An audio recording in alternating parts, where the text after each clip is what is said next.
शान्तिमिरान्धस्य ज्ञानाञ्जनशलाकयः चक्षुरुन्मिलितं येन तस्मै श्रीगुरुवे नमः। हरे कृष्णा। आज गीता श्रृंखला के सत्र क्रमांक 162 में आप सभी भक्तों का हार्दिक स्वागत है। आज हम श्रीमद् भगवद गीता के चौथे अध्याय के जो कि है दिव्य ज्ञान श्लोक क्रमांक 32 का अध्ययन करेंगे। तो आइए, श्लोक इस प्रकार है। एवं बहुविधा यज्ञा वीतता ब्राह्मणो मुखे कर्मजान विद्धिं तान् सर्वान् एवं ज्ञात्वा विमोक्षसे। अर्थात ये विभिन्न प्रकार के यज्ञ वेद सम्मत हैं और ये सभी विभिन्न प्रकार के कर्मों से उत्पन्न हैं। इन्हें इस रूप में जानने पर तुम मुक्त हो जाओगे। अभी तक जो भी यज्ञों का भगवान ने वर्णन किया है, भगवान कह रहे हैं कि ये सारे के सारे यज्ञ हैं वो कर्मों द्वारा किए जाते हैं, अपने कर्मों द्वारा, और ये सारे के सारे वेदों द्वारा सम्मत है, वेद सम्मत हैं, अर्थात वेदों द्वारा इनको मान्यता प्राप्त है। भक्तों, बहुत ही सुंदर सिद्धांत स्थापित हो रहा है कि हमें कोई भी कार्य करने से पहले ये तो जान लेना चाहिए कि क्या ये प्रमाणिक है। कई वर्षों तक कोई कार्य करते हैं, उसके उपरांत मालूम पड़ा ये तो प्रमाणिक ही नहीं है, तो फिर ऐसे कार्य करने से हमें हताशा उत्पन्न होगी और जीवन है वो व्यर्थ ही चला जाएगा। इसलिए कोई भी कार्य प्रारंभ करने से पहले भली भांति ये जान लेना चाहिए कि जो मैं कार्य कर रहा हूँ क्या वो किसी संस्था द्वारा, किसी ऑथेंटिक नियमों द्वारा प्रमाणित है कि नहीं है। भगवान कह रहे हैं कि अभी तक जिन यज्ञों का वर्णन किया है वे सब वेदों द्वारा मान्यता प्राप्त हैं, अर्थात प्रमाणिक संस्थाओं द्वारा। किस प्रकार आज हम देखते हैं कि अनेक प्रकार के एनजीओ हैं, अनेक प्रकार की संस्थाएं हैं, वो भगवान द्वारा, क्षमा कीजिएगा, सरकार द्वारा मान्यता प्राप्त होती हैं। अगर कोई एनजीओ को सरकार से मान्यता प्राप्त नहीं है और वो अपने तरीके से कोई कार्य करने का प्रयास करता है तो सरकार द्वारा वो दंडित होता है। स्कूल है, विद्यालय हैं, अनेक प्रकार के ऐसे सामाजिक सेवा संस्थान हैं, वो सब के सब सरकार द्वारा मान्यता प्राप्त होते हैं। जब इस भौतिक जगत के साधारण से नियम, साधारण से विद्यालय, साधारण से एनजीओ, उनको सरकार के मान्यता की प्राप्त करने की आवश्यकता होती है। अगर हम किसी बच्चे को अपने किसी स्कूल में पढ़ाते हैं, वो स्कूल अगर सरकार से मान्यता प्राप्त नहीं है तो वहाँ से हमें सर्टिफिकेट नहीं मिल पाएगा जो कहीं और लागू हो सके, कहीं और हमारे काम आ सके। जब इस भौतिक जगत में ऐसे मान्यता की आवश्यकता होती है तो जो वैदिक ज्ञान है क्या वो प्रमाणिक स्रोतों से सुनने की आवश्यकता नहीं होगी? क्या आए दिन अनेक प्रकार के कोई भी संस्था खड़ी हो गई, उसने अपने तरीके से मनगढ़ंत ज्ञान देना प्रारंभ किया, हम बावड़े होकर उसके अंदर फंसते जाएंगे? कहेंगे हमने भी तो सुना तो आध्यात्मिक ज्ञान ही है, हमने भी सुना तो उस व्यक्ति से जिन्होंने गहरे वस्त्र पहने हुए थे, जो भगवान के विषय में बात कर रहे थे, परंतु क्या शास्त्रों द्वारा ऑथेंटिक है? भगवान ने ब्रह्मा जी को ज्ञान दिया, ब्रह्म संप्रदाय कहलाया। शिव जी को ज्ञान दिया, रुद्र संप्रदाय कहलाया। लक्ष्मी जी को ज्ञान दिया, श्री संप्रदाय कहलाया। 4 कुमारों को ज्ञान दिया, कुमार संप्रदाय कहलाए। यह 4 संप्रदाय हैं वही प्रमाणिक है जो इन संप्रदायों के अंतर्गत आगे आए हैं गुरु परंपरा के माध्यम से, और उसके द्वारा हम जो ज्ञान अर्जित करेंगे वह ज्ञान शुद्ध होगा, वह ज्ञान प्रमाणित होगा। वरना आज तो हम देख रहे हैं कि आए दिन अनेक संस्थाओं का निर्माण हो रहा है, आए दिन अनेक प्रकार के एनजीओ खुल रहे हैं जहाँ पर कहते हैं हम भी आध्यात्मिक ज्ञान प्रदान करें, परंतु आधारशिला क्या है?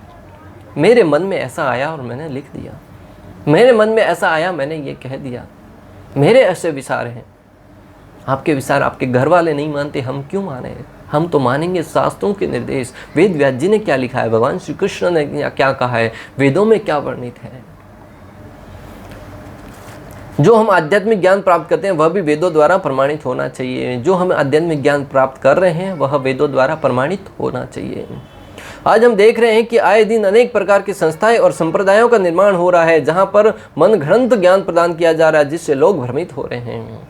आज लोग धर्म के प्रति अनेक प्रकार के भ्रम की अवस्था में हैं। धर्म का पालन करूं कि न करूं, धर्म ये करूं कि न करूं। क्यों? क्योंकि आए दिन अनेक प्रकार की संस्थाओं का निर्माण हो रहा है जहां पर मनगढ़ंत तरीके से ज्ञान प्रदान किया जा रहा है। जो ऑथेंटिक है, शास्त्रों के आधार पर ज्ञान प्रदान कर रहे हैं, वहाँ पर लोगों को कोई संशय नहीं है। बड़े बड़े IIT किए हुए, बड़े बड़े डॉक्टर हैं, अनेक प्रकार के ग्रेजुएट किए हुए व्यक्ति उस संस्थाओं में प्रवेश करके शिक्षा अर्जित करके दूसरों को भगवद गीता का अलग जगाने के लिए निकल पड़े हैं, घर से गेरुआ वस्त्र धारण करके, संपूर्ण जीवन को त्याग कर। जीवन का उद्देश्य क्या बना लिया है? भगवत प्राप्ति, लोगों को ज्ञान प्रदान करना। इसलिए हमें समझना चाहिए कि जो ऑथेंटिक, जो प्रमाणित संस्था है वहीं से ज्ञान अर्जित करें। भगवान यहाँ पर कह रहे हैं कि ये विभिन्न प्रकार के यज्ञ वेद सम्मत है और इन्हें इस रूप में जानने पर तुम मुक्त हो जाओगे। ये सारे के सारे जो यज्ञ यहाँ पर भगवान ने बताए हैं वो वेद सम्मत हैं और अर्जुन से कह रहे हैं कि अगर तुम इसे यथा रूप में, प्रामाणिक रूप में जान जाओगे तो तुम मुक्त हो जाओगे। भक्तों, जब मात्र इस यज्ञों को प्रामाणिक रूप से जानने पर भी व्यक्ति अगर मुक्त हो जाता है तो जो व्यक्ति इसका पालन करेगा उसकी क्या गति होगी, आप कल्पना कर सकते हैं। भगवान जानते हैं कि जब व्यक्ति जानकारी प्राप्त करेगा तब निश्चित रूप से उसका पालन भी करेगा। भगवान बड़े चतुर हैं, बुद्धिमान तो है ही, उसको बोलने की आवश्यकता नहीं, चतुर भी है, परंतु यहाँ पर जिस चतुराई से अर्जुन के समक्ष प्रस्ताव रख रहे हैं वो बहुत ही समझने योग्य है। भगवान कहना चाह रहे हैं कि जब तुम ज्ञान जान जाओगे तो मुक्त हो जाओगे। इससे भगवान पहले तो जानवाना चाहते हैं। जब व्यक्ति जानेगा तब मानेगा भी सही, जब किसी के बारे में पढ़ेगा तो स्वाभाविक है पालन करना प्रारंभ भी करेगा। किसी नियमों के बारे में हम जब पढ़ते हैं तो स्वाभाविक है जब उस नियम को तोड़ेंगे तो हमारे मन में, हमारे गहन में एक ही प्रश्न आएगा, अगर तोड़ा तो दंड मिलेगा। ट्रेन में चढ़ने से पहले अगर हम रूल्स पढ़ लें, रूल्स पढ़ रहे हैं इसके लिए, अगर कोई व्यक्ति कहेगा कि मात्र तुम इसको पढ़ लो तो मैं दंड आगे नहीं मिलने वाला, अगर पढ़ लिया तो उसको पता है कि अगर पढ़ लेगा उसका पालन भी करेगा, तोड़ने से पहले उसके मन में आएगा कि ये मैं नियम तोड़ रहा हूँ तो मुझे दंड मिलेगा। इसलिए भगवान कह रहे हैं कि जब तुम जान जाओगे तो उसका पालन भी करोगे। आज हम देख रहे हैं कि अनेक लोग ठगी का शिकार बन रहे हैं, एकमात्र कारण अज्ञान। भगवान जानने का क्यों कह रहे हैं? भगवान को पता है, सबके हृदय में निवास करने वाले हैं, भविष्य के बारे में जानते हैं कि कलयुग में ऐसे ऐसे लोग होंगे जो दूसरों को ठगने के लिए इस गेरुए वस्त्रों को धारण करेंगे। आज हम देख रहे हैं कि अनेक प्रकार के लव जिहाद के मामले आते जा रहे हैं। उसमें भी क्या किया जाता है, जो अलग धर्म के लोग हैं वो दूसरे धर्म का चोला पहनकर, माला पहनकर मंदिरों में जाकर अनेक बहन बेटियों के साथ रिश्ता बना लेते हैं और जब शादी करने के उपरांत तो उनको मालूम पड़ता है ये तो किसी और धर्म का व्यक्ति था। इसने किसका सहारा लिया? धर्म का सहारा लिया। धर्म को अपना शोला पहनकर दूसरे को घर उजाड़ने में उसको प्रयोग कर दिया। इसलिए हमें सर्वप्रथम जानना चाहिए कि शास्त्र क्या कहते हैं, उसके उपरांत किसी के ऊपर आंख मूंछकर, आंख बंद करके विश्वास करना चाहिए। मात्र किसी के वस्त्र को देखकर, मात्र किसी की वेशभूषा को देखकर उसके चरित्र को हम जज नहीं कर सकते। इसलिए उसके साथ व्यवहार करते तब देखिए कि उस शास्त्रों का कितना ज्ञान है, जो ज्ञान वो प्रदान कर रहा है क्या वो व्यवहारिक है, क्या शास्त्रों के साथ उसका मेल खाता है। ये शब्द हम तभी कर पाएंगे जब हमें शास्त्रों का ज्ञान होगा। इसलिए जीवन में कम से कम आधा घंटा, दिन में 1 घंटा निकाल कर इस भगवत ज्ञान को अर्जित कीजिए। जब व्यक्ति भगवत गीता के ज्ञान को अर्जित करेगा तब जीवन में कहीं ठोकर नहीं खाएगा। आए दिन अनेक प्रकार के जो लव जिहाद के मामले आ रहे हैं उसका एकमात्र कारण है हम अपने धर्म से विमुख होते जा रहे हैं। जब हम धर्म को जान लेंगे, धर्म एव हतो हन्ति धर्मो रक्षति रक्षितः तस्मात् धर्मं त्यजेन एव मानो धर्मो हतो विदित। जब हम धर्म का पालन करेंगे, धर्म की रक्षा करेंगे तब धर्म निश्चित रूप से हमें हमारी रक्षा करेगा, हमारी सहायता करेगा। आज हम धर्म को ही मात्र अपने जीवन को धन प्राप्त करने के लिए उपयोग में ला रहे हैं तो धर्म भी हमें गलत रास्ते पर लेके जा रहा है। वो धर्म जो तथाकथित धर्म है, मात्र मंदिर में जाकर घंटी बजाकर आना ही हम धर्म मान रहे हैं, तो वो मंदिरों में जाकर ही माता बहनें धोखा खा रही हैं। क्यों? क्योंकि शास्त्रों का ज्ञान तो प्राप्त नहीं किया। आज अनेक प्रकार द्रव्य पदार्थ और खाद्य सामग्री शरीर के लिए हानिकारक हुए भी लोग उनका सेवन करते हैं, जैसे सुपारी, कोल्ड ड्रिंक, गुटखा आदि। आज अनेक प्रकार के द्रव्य पदार्थ हैं, जो खाद्य वस्तु हैं, वो शरीर के लिए हानिकारक होते हुए भी लोग उनका सेवन करते हैं। क्यों? अज्ञान के कारण। जब डॉक्टर के पास जाते हैं, डॉक्टर कहता है तुम्हें तो कैंसर हो गया है, आज से ही बीड़ी छोड़ना पड़ेगा, नहीं तो तुम्हारी जान खतरे में है, अगर बीड़ी छोड़ दिया तो कुछ समय और जी सकते हैं। तुरंत व्यक्ति उन बीड़ियों को तोड़कर बाहर फेंक देता है। हार्ट अटैक आया, उन बीड़ियों को छोड़ना पड़ेगा, तुरंत त्याग दिया। ऐसे व्यक्तियों को जानता हूं, जैसे ही डॉक्टर के पास गए, डॉक्टर ने कहा कि हार्ट अटैक आया है, बीड़ी आज से बंद, नहीं तो तुम्हारा हृदय का धड़कना बंद हो जाएगा। तुरंत कई वर्षों से पीते आ रहे थे, लॉकडाउन में 300 रुपया देकर भी बीड़ी जिन्होंने सेवन करी थी, वो कहते थे कि मेरी तो जीवन से छूटने ही नहीं वाली बीड़ी। एक बार डॉक्टर ने मृत्यु का भय बताया, तुरंत तोड़कर अलग फेंक दिया। क्यों? ज्ञान हो गया। ज्ञान भी साक्षात्कार के साथ ज्ञान हुआ।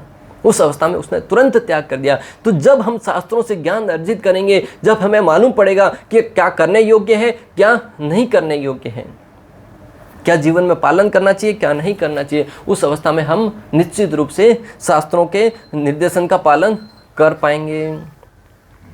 जब डॉक्टर इनकी वास्तविकता बताता है तो व्यक्ति इनका सेवन करना बंद कर देता है। जैसे अनेक प्रकार के बीमारियों के बारे में डॉक्टर बताता है तब लोग उनका सेवन करना बंद कर देते हैं। आज हमने ये गीता श्रृंखला जो प्रारंभ करी है भगवत गीता का ज्ञान देने की, इसका उद्देश्य भक्तों एक ही है कि हम लोगों को जागरूक कर सकें, धर्म के विषय में ज्ञान प्रदान करके। जब लोग जानेंगे, समझेंगे, हम ज्ञान प्रदान करें, लोग कितने लोग हैं, करोड़ों मनुष्य, उसमें से 100, 1000 कुछ तो लोग सुनेंगे, और सुनेंगे स्वाभाविक है, उनको अच्छा लगेगा, दूसरों को आगे वितरित करेंगे, और दूसरों को वितरित करेंगे, उसमें से कोई विरला एक व्यक्ति तो ज्ञान प्राप्त करेगा, और उसका जीवन अगर धन्य हो गया तो हम अपने प्रयास को सफल होता हुआ मानेंगे। भगवान श्री कृष्ण ने कहा तुम अपना कर्म करो, तुम अपना प्रयास करो, सुनना नहीं सुनना दूसरों के ऊपर निर्भर है, उसका फल मिलना नहीं मिलना वो मेरे ऊपर निर्भर है, तुम मात्र अपना कर्म करो, तुम्हें फल की इच्छा नहीं करनी है। इसी उद्देश्य से भगवत गीता का जो श्रृंखला है वो हमने प्रारंभ करी है, और भगवान की कृपा से, आचार्यों के आशीर्वाद से ये बहुत ही सुचारू रूप से आगे भी चल रही है। और आप सबके प्रेम से, स्नेह से सुनने के कारण हमें भी अंदर से बोलने की, अंदर से उत्साह प्राप्त होता है। क्योंकि जब तक श्रोतागण है वो श्रद्धालु श्रोतागण सामने उपस्थित नहीं होंगे तब तक वक्ता के अंदर बोलने का भाव नहीं आता है। इसलिए भगवान किसी बात को जानने के अर्जुन को प्रेरित कर रहे हैं। इसलिए भगवान श्री कृष्ण है वो अर्जुन को किसी बात को जानने के लिए प्रेरित कर रहे हैं कि अगर तुम जानोगे तो निश्चित रूप से पालन भी करोगे। गीता 4.9 में भी भगवान ने कहा है, क्या कहा है कि जन्म कर्म च मे दिव्यम एवं यो वेति तत्वतः तैकत्वादेहं पुनर्जन्मं नेति मामेदिषो अर्जुन। भगवान ने कहा कि जो मेरे जन्म और कर्म की दिव्य प्रकृति को जानता है, अर्थात मेरे जो जन्म और कर्म अर्थात भगवान की लीलाओं को जानता है, जानने के लिए क्या करना पड़ेगा, पढ़ना पड़ेगा। और जब जान जाएगा तो निश्चित रूप से अपने जीवन में उतारेगा और मनन करने लगेगा। उस अवस्था में वो निश्चित रूप से भगवान के धाम में जाने का अधिकारी बनेगा। तो 100 बात की एक बात कहने का अर्थ यही है कि किसी भी शास्त्र को पढ़ो, समझो और जीवन में उतारने का प्रयास करो। श्रील प्रभुपाद लिखते हैं कि लोग देहात्म बुद्धि में लीन हैं, अतः इन यज्ञों की व्यवस्था इस प्रकार की गई है कि मनुष्य उन्हें अपने शरीर, मन अथवा बुद्धि के अनुसार संपन्न कर सके। श्रील प्रभुपाद तात्पर्य में लिखते हैं कि जो मनुष्य है वो देहात्म बुद्धि में लीन है, मात्र इस शरीर से संबंधित कार्यों को ही करने में लगा हुआ है। इसलिए जो वैदिक शास्त्र है उनको इस प्रकार लिखा गया है, धर्म, अर्थ, काम, मोक्ष।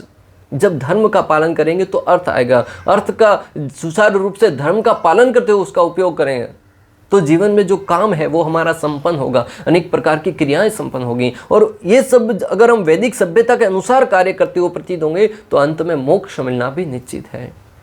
सारी की सारी विद्याएं, कहीं भी नहीं कहा कि सारे के सारे जीवन को त्याग कर मात्र घर बार छोड़कर चले जाओ। हाँ, कोई व्यक्ति अपने जीवन का त्याग करके लोगों में अलग जगाने के लिए, भगवत संदेश उनको देने के लिए निकलता है, वो उसकी महानता है। परंतु हमें इससे भयभीत नहीं होना है कि अगर हम धर्म का पालन करने लगे तो हमें शरीर सब कुछ छोड़कर जाना होगा। धर्म, अर्थ, काम, मोक्ष इस प्रकार सुव्यवस्थित किया है कि जब हम इसको अपने जीवन में पालन करेंगे तो मोक्ष की अवस्था तक पहुंच पाएंगे। भगवान ने हर एक को अलग अलग शरीर प्रदान किया है, किसी को स्त्री का, किसी को पुरुष का। जो अपनी स्थिति के अनुसार कर्म करता है वो तब ही सुखी हो पाएगा। भगवान ने हर एक को अलग अलग शरीर प्रदान किया है, किसी को स्त्री का, किसी को पुरुष का, किसी को जीव का, किसी को पशु का, किसी को पक्षी का। हर एक को स्थिति अलग अलग है। जब व्यक्ति अपनी भूमिका को जानकर, अपनी वास्तविक स्थिति को जानकर उसके अनुसार कर्म करेगा तब वो जीवन में सुखी रह पाएगा। वरना अगर हम तुलना करने लगेंगे, अनेक प्रकार के लोगों से एक दूसरे की तुलना करने लगेंगे तो वास्तविक में सुखी होते हुए भी दुख के अथाह सागर में प्रवेश करते जाएंगे। आज लोग समानता का, एक दूसरे स्त्री पुरुष समान है, हर एक वो समानता का बहुत बड़ा भूत सवार हुआ बैठा है। अरे समान सम्मान नहीं है। स्त्री की अपनी महत्वता है, पुरुष की अपनी महत्वता है। स्त्री अपनी शक्तियों को, अपने सामर्थ्यों को जानकर अगर उसके अनुसार जीवन यापन करेगी तो वो जीवन में एक स्त्री है, वो पूरे परिवार को संजो कर रख सकती है। आज आए दिन अनेक प्रकार के जीवन में कलह होता है। क्या कारण है? लोग अपना झंडा गाड़ने के लिए हमेशा उतारू होते हैं। वैदिक सभ्यता सिखाती है कि हर एक व्यक्ति को अपनी स्थिति को जानकर उसके अनुसार कर्म करते हुए एक दूसरे का सहयोग करना है। अपना अधिकार मांगने की आवश्यकता नहीं पड़ेगी, सब लोग आपको अधिकार देंगे जब आप अपना कर्म अच्छे से करते हुए प्रतीत होंगे। आज लोग अपनी भूमिका जाने बगैर दूसरों का अनुकरण करने का प्रयास करते हैं और इसी कारण आज घर उजड़ते जा रहे हैं। आज लोग हैं वो अपने स्वयं की स्थिति को जाने बगैर दूसरों का अनुकरण करना प्रारंभ करते हैं। वो ऐसा कर रहा, मैं भी करूँगा। एक ही व्यक्ति सबके अंदर महारत हासिल करना चाहता है। किसी के अंदर स्वभाव होता है व्यापार करने का, तो वो सोचता है मैं व्यापार भी करूंगा, दूसरों के साथ जो क्षत्रिय स्वभाव है उसको भी जीवन में उतारूंगा, जो साधु के काम है वह भी करूंगा। हर एक कार्य में सब में सर्वश्रेष्ठ करने का प्रयास करता है। हर एक कार्य कीजिए परंतु अपनी क्षमता के अनुसार। जब हर जगह पर अपनी महारत हासिल करके सब में सफलता प्राप्त करने का प्रयास करेंगे तब कहीं ना कहीं वो आपको अलग ही डिप्रेशन में लेके जाएगा कि मैं ये नहीं कर पाया तो दुख का कारण बनेगा। दृष्टांत भक्तों, मान लीजिए कि वन में अनेक प्रकार के पशु रहते हैं। हाथी भी है, सीता भी है, गिलहरी भी है, अनेक प्रकार के भालू है, छोटे मोटे बहुत सारे पशु पक्षी रहते हैं। अगर उस समय होड़ लगे कि पेड़ की ऊपर वाली टहनी पर पहुंचना है, पहले कौन पहुंच पाएगा? जो पहले पहुंचेगा वही सब में सर्वश्रेष्ठ, वही वन का राजा। क्या ये उचित तरीका है? बहुत ही सरल तरीका है भक्तों, बहुत ही सरल सिद्धांत है कि जो पक्षी उड़ पा रहा है वो तो तुरंत उड़ पाएगा। हाथी जैसा महान पशु है वो क्या ऊपर तक पहुंच पाएगा? सीता है वो क्या उनसे पहले पहुंच पाएगा? इसका अर्थ ये तो नहीं हुआ कि पक्षी है वो सर्वश्रेष्ठ हो जाएगा। भक्तों, हर एक की अपनी अपनी स्थिति है। पक्षी है वो उड़ने में महारत हासिल है, हाथी है वो खाने में महारत हासिल है, सीता है वो शिकार करने में महारत हासिल किए हुए। हर एक की अपनी अपनी स्थिति है। जब पशु अपना अपना स्थिति जानकर अपने अनुसार कर्म करेगा, वह उस क्षेत्र में सफलता प्राप्त करेगा, तो वो व्यक्ति सर्वश्रेष्ठ होगा। आज मानव जगत में भी यही हो रहा है। हर एक दूसरे के साथ तुलना किया जा रहा है। माता पिता अपने बच्चों की दूसरे के साथ तुलना कर रहे हैं। फलाने व्यक्ति का पुत्र देख क्लास में फर्स्ट आ गया, तुम कुछ नहीं करता। वो हर एक एक्टिविटी में भाग लेता, तुम कुछ नहीं करता। और बच्चा जब बार बार तुम कुछ नहीं करता ये सुनता रहता है तो उसके अंदर डिप्रेशन आता जाता है। अंदर ही अंदर वो घुटने लगता है। बच्चों को प्रेरणा देने के लिए दूसरे से कंपेयर मत करो, उसके अंदर ऊर्जान्वित करो। तुम ये कर सकता है, तुम ये भी कर सकता है, और उसके साथ बैठो, उसके साथ वार्तालाप करो, उससे सहायता करो उसके काम करने में। धीरे धीरे उसके अंदर से ऐसे गुण विकसित होंगे कि वो कहीं कार्य करेगा। बड़े बड़े साइंटिस्ट हुए हैं, उनको कई तो ऐसे साइंटिस्ट हुए हैं जिनको क्लास से भी निकाल दिया था कि तुम कुछ नहीं कर सकते, परंतु उसको लेटर लिख के दिया था कि अपने घर वालों को दे दो कि तुम पढ़ने में बहुत ही अनपढ़ हो और तुम हमारी क्लास में रहने योग्य नहीं हो। घर पे जाके जब वो माता को लेटर दिया, माता ने पढ़कर बच्चे को सुनाया, वास्तविक नहीं सुनाया, बोला कि तुम इतने पढ़ने में होशियार हो कि तुम हमारी क्लास में पढ़ाने में हम सक्षम नहीं है। तो माता ने ऐसी प्रेरणा दी, बच्चे को अंदर से प्रेरणा प्राप्त हुई और वो बच्चा आगे चलकर बड़ा वैज्ञानिक बना। कहाँ से प्रेरणा मिली? मात्र माता के कुछ शब्दों से।